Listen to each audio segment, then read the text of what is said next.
สบายดีสบายดีพ่อแม่พี่น้องสบายดีเอฟซีทั้งหลายเนาะสบายดีเอฟซีทั้งลาวทั้งไทยทั้งต่างประเทศพร้อมมื้อนี้ว่าคอนสิพาพี่น้องไปเบิ่งไก่ต่อพี่น้องไปเบิ่งไก่ต่อนำมันพ่อใหญ่อันหนึงเราเลี้ยงไว้อยู่นาพุ่นแหละไก่เราก็บ่หลายดอกประมาณ2-3ตัวนี่แหละสิพาไปเบิ่งพี่น้องเขาว่าไก่เราน่ะหมานเลยแล้วจะสิพาไปเบิ่งมื้อนี้ฮะไปเบิ่งนำกันเด้อพี่น้องเด้อไปเลยนาเราก็สิอยู่ไกลๆนี่แหละพี่น้องเอ้ยน่ะอันคอยเห็นนี่แหละอยู่แคมป์เราไปกันเลยเนาะไปยังบ่ไกลพี่น้องประมาณวัง50 เมตรนี่แหละไกลสิฮอดอยู่หั่นแหละ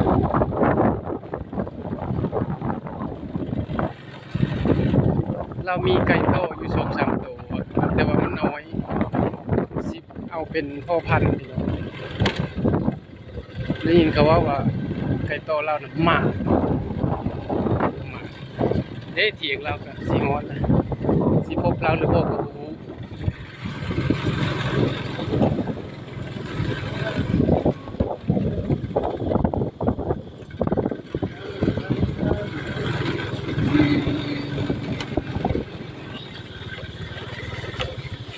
นี่ไปถึงใดบ่เลย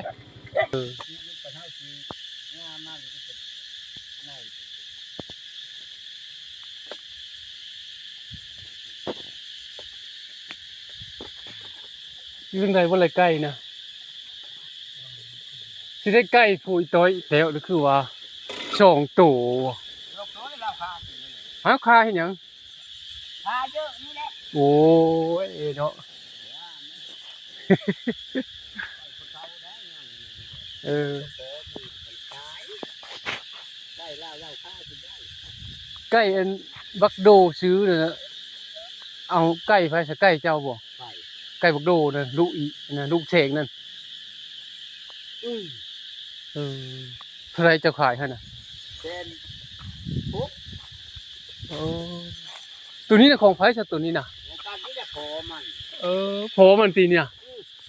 ว้าก็โปดได้13 ปีนี่นะการหักกับอ้าวฉันคืออกด่างฉะโนเนาะก็ดูมันแหละดูดำดูขาวได้ก็ได้น้ำดูนั่นดูแล้วว่าไอ้กูมึงไปหาเพิ่นตัวคักอยู่ได้คักอยู่ยานบ่คักอยู่เนาะเออ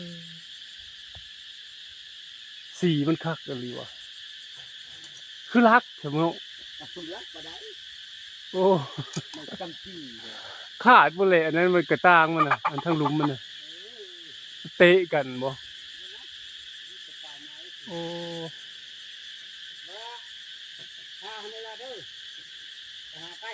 ตัวใหญ่ตัวบ่อันนี้ว่ายังอยู่น่ะอืม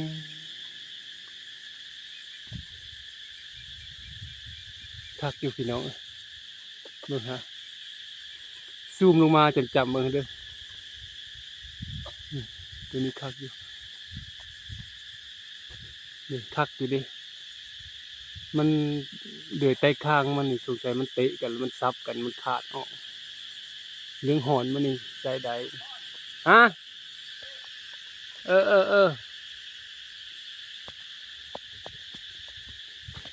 ไก่กับบหลายเลยเขาขายบ่เลยใช้อยู่แถวพุ่งบ่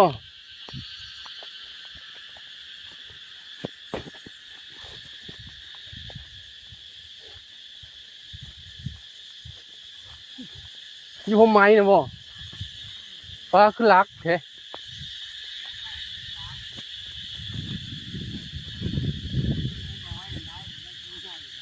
โอ้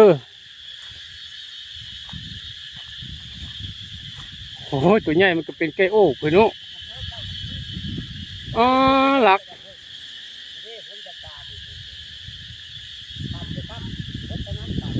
ตัวใดตัวยืนทะเลอยู่พวกทางซาพุ่นน่ะบ่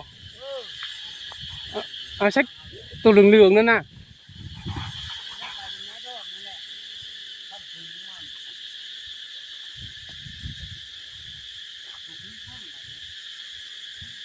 เฮ็ดได้จังเบิ่งได้มันอยู่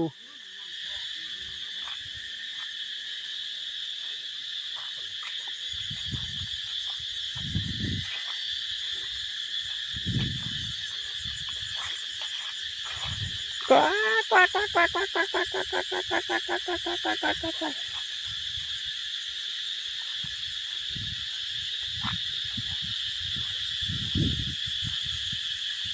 มันสิชูงเข้ามาจังจำมันมือเป็นยังตัวไก่น่ะ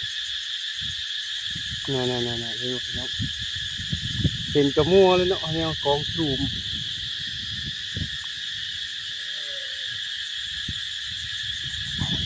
รักแห้งขนาดบกคักทำพ่อมันเด้อมันเป็นใกล้แบบนี้มันคล้ายๆใกล้โอ้บกคักปานใดต่อมา ใกล้เราคือบ่เห็นตัวมาบ่มีตัวมา เราชื่อไม่บ่ได้หมดแล้วคนรักคนผีชังตัวมันมานั่นเล่าบ่ทันเอาเฮามาขันนะไหม เฮาป้อน คือบ่คันวะด่างไก่นี่นะด่างยันแต่ มันเนาะ ยันแต่คนยิงนั่นแหละไปดงไปหยัง ยิ่งเท่านึงได้ ฮะ ชื่อชีนขาได้บ่มู้น่ะไปจ้อหน้าตะเพิง บ่คนยิงน่ะ ขาบ่ฮักจะชื่อเชวเอาอำหอมผีชัง นั่นแล้วคือโอ้ไก่นี่ด่างเอาไปก็แล้วว่า เขายิ่งแล้วหน้าตะเพิงพุ่น อืม บ่มู้น่ะไปปีกายปีชื่นนี่ตกคอดตรงลิงน่ะ นั่น มันด่าบังมาชี้แม่เอ้ยแล่นทัดพลาดไป มึงมุนด่าน้ำลัง เอาละบ่ไก่กูบ่กินหยังว่ะ เดือยมันเดือยขาวเนาะเป็นเดือยแก้ว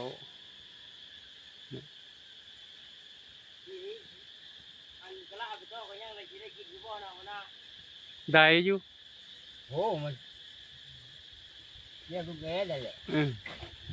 แน่นใหญ่นึงนี่เอาบ่ ฮะ แน่นใหญ่นึงนี่เอาบ่ แหนบใหญ่เท่าไรแหนบใหญ่น่ะ ว้าย ล้านพุ่นน่ะ บ่นะจะได้แน่นใหญ่เลยสิปล่อยเลยนี่ ล้านบ่เท่าไหร่ เว้าเลยเกินโพดแน่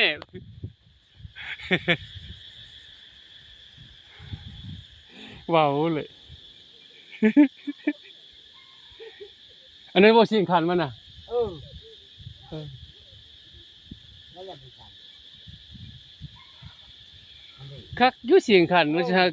ตู่มันน่ะบ่คักน่ะตัวนั้นน่ะบ่ซ้ำตัวนี้นะ เบิ่งกระโตนเพิ่นย่านยาว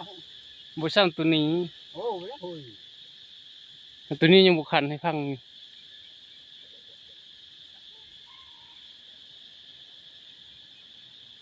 คันไหม สีมันก็คักตัวนี้นะ โอ้มันรูปบ้านมันได้เบิด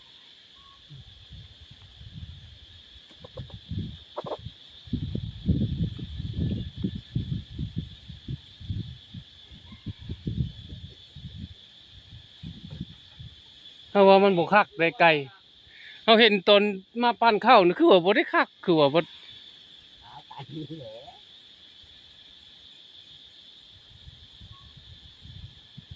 มันแล้วก็สิชมพันธุ์เฮ้อละเฮ้อตัวมันเด้อเอาปีหน้าก่อน กันชมพันธุ์นั่นล่ะกันบ่รู้ดอก ลูกน้อยหลานน้อยมันก็ต้องบ่ได้เหลือตัวแม่มันคือบ่เห็นตัวแม่มันซะ เฮ้ยแม่นพักแล้ว เออ พักก็มันไปชมพันธุ์ใกล้อันนี้ บ่ได้ผสมพันธุ์ใกล้ตัวนี้ ใกล้กำลังกันตานใกล้ตัวเพิ่น โอ้ให้มันผสมพันธุ์ผู้ที่ตัวเด่นนี่ เออ มันไปช็อตไปตัวอื่นก็บ่เป็นตาอีกกันแล้วอีกแล้ว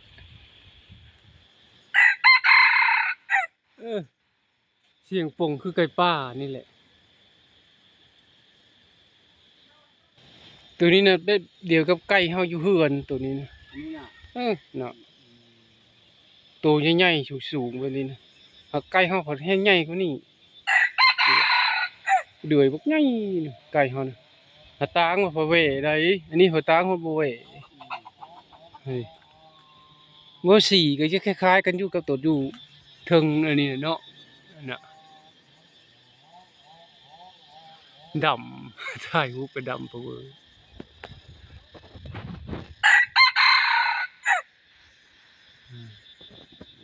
เสียงคันมันม่วนอยู่ตัวนี้สิเนาะตัวนี้น่ะหอนคักอยู่ โอ้โอ้ไปต่อ หอนมันบางโพด เอากันอยู่เพื่ออีจ้อยไปช้อยไม่เลี้ยงคนกับคนบ่ายบ่กันเอาชีจุดจ้อยผู้ว่าเฮาจับบ่ไก่ อันนี้น่ะบ่ เฮาจับบ่ไก่แม่คือเฮากับพี่ๆเด้ก็เฮาเอาไก่เฮา อืม จะได้ ไปโตกับบางเทื่อมาอยู่หังบ่หลายไก่ตัวนี้นะ จังว่า เฮ็ดหยังกะหยังบ่นี่นะ ลูกมันพอเดียวขายด้วย70เนี่ยไปเอาไม่ดีว่าไปเอาไม่ไรร้านห้อยชื่อเนี่ยไปเอาไม่ไรร้านห้อยชื่อ มันยังบ่ได้เป็นขี้บ่ซะ บ่ได้ อืม ก็บ่ปินก็บ่ปินแล้วโทษเลย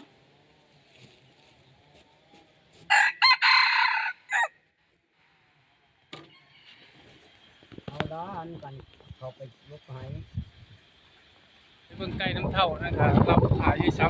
ำไก่เราเหลือตัวเดียวแต่มีไก่น้อยตัวนึงครับบ่แม่นลูกตัวนั้นซ้ำบ่ต้องบ่มักเนื้อแล้วก็สุดท้ายก็ฝากกดไลค์กดติดตามนะเจ้าพี่น้องเด้อขอบใจหลายๆที่เข้ามารับชมตั้งแต่ต้นจนจบขอบใจหลายๆไปแล้วเด้อบ๊ายบาย